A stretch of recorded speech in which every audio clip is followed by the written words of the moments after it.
Este aqui é os Estados Unidos, o país mais influente com a maior economia do mundo, mas isso só foi possível graças à sua geografia quase perfeita. Com o primeiro fator geográfico sendo o acesso a dois oceanos. A leste temos o Oceano Atlântico, que comercialmente é um dos mais importantes do mundo, e a oeste o Oceano Pacífico, o maior do mundo. Isso deu ao país uma enorme vantagem em relação a outros países.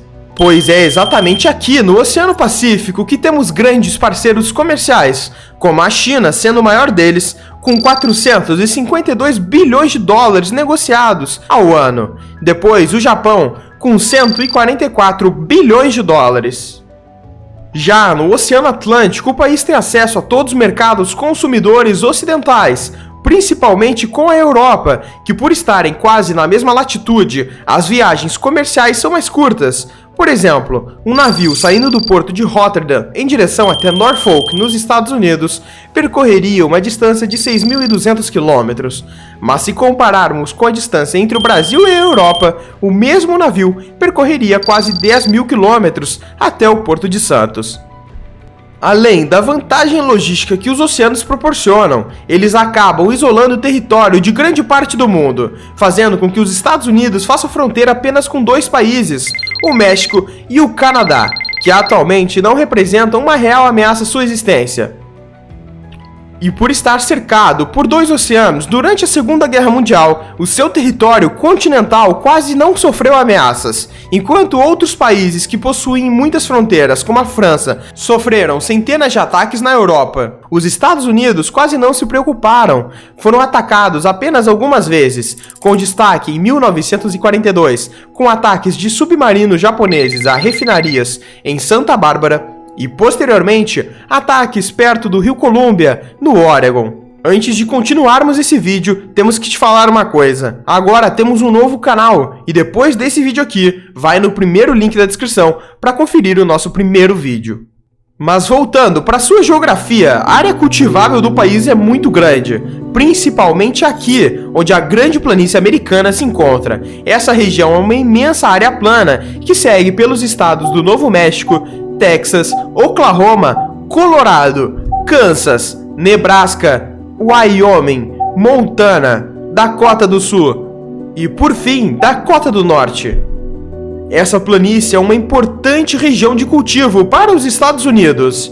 E por ser uma região semiárida, o clima não permite que grandes florestas cresçam, facilitando ainda mais o cultivo, sem a necessidade de grandes desmatamentos que acabariam causando erosões no solo. E tudo melhora com a existência do aquífero das Grandes Planícies. Esta é uma longa fonte de água que está presente em grande parte da planície.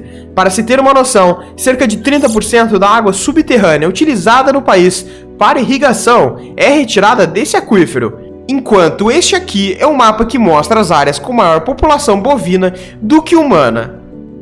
Só os estados do Texas possuem 13 milhões de cabeças de gado, depois Nebraska com quase 7 milhões e por fim o Kansas com 6 milhões de cabeças, tornando os Estados Unidos o terceiro maior exportador de carne bovina do mundo. Já este aqui é um mapa que mostra a quantidade de área dos Estados Unidos dedicada ao agronegócio. Fica claro a importância da Grande Planície Americana para os Estados Unidos.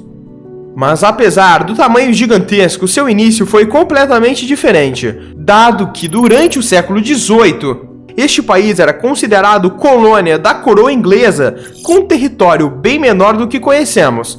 E como no Brasil, os Estados Unidos também tiveram seu território dividido em partes menores, mas no caso deles, em 13 colônias, que posteriormente foram divididas em 3 regiões principais. A primeira delas se trata da Nova Inglaterra, com as colônias de Connecticut, Rhode Island, Nova Hampshire e Massachusetts. Essa colônia tinha uma paisagem rochosa que dificultava a agricultura, então eles focaram mais na construção naval e pesca, já que tinham ótimos portos naturais nela.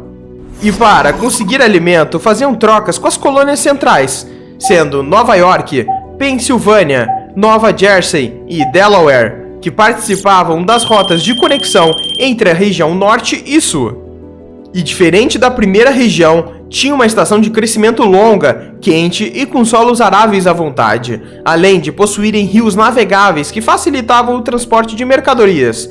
E não foi por acaso que as cidades portuárias conectadas a esses rios se desenvolveram, sendo elas Nova York e Filadélfia.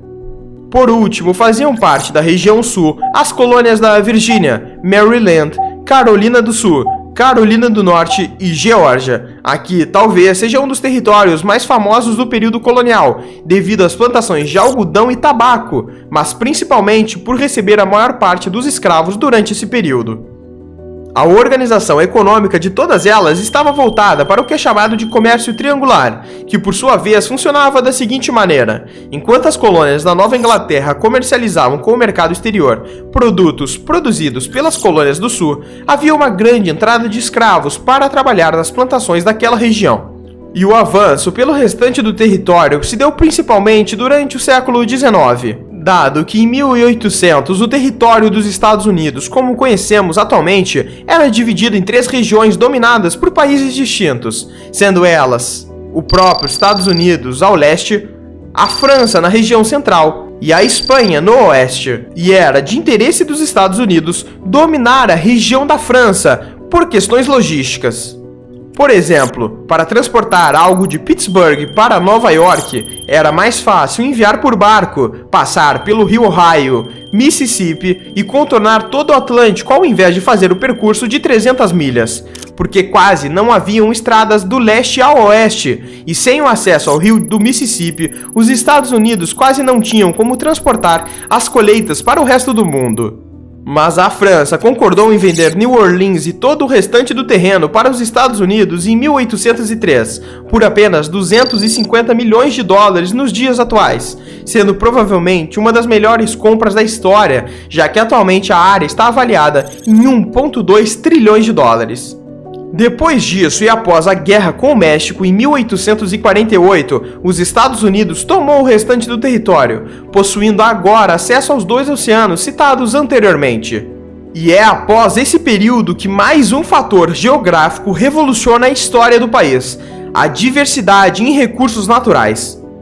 A ocupação do oeste americano coincidiu com a descoberta do ouro em locais como a Califórnia e Dakota do Sul. Esse acontecimento deu início a uma verdadeira corrida pelo ouro, e milhares de pessoas mudaram-se à procura do enriquecimento pela mineração.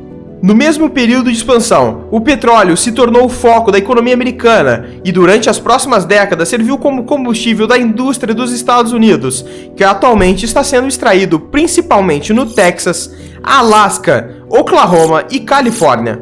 Mas não foi só o petróleo que mudou a história do país. Outros recursos naturais foram e ainda são extremamente importantes, como o gás natural, que corresponde a 23% da produção mundial, e por fim o carvão, onde os Estados Unidos possuem cerca de 22% das reservas mundiais, e é extraído principalmente no Wyoming, Virgínia Ocidental, Kentucky e Pensilvânia.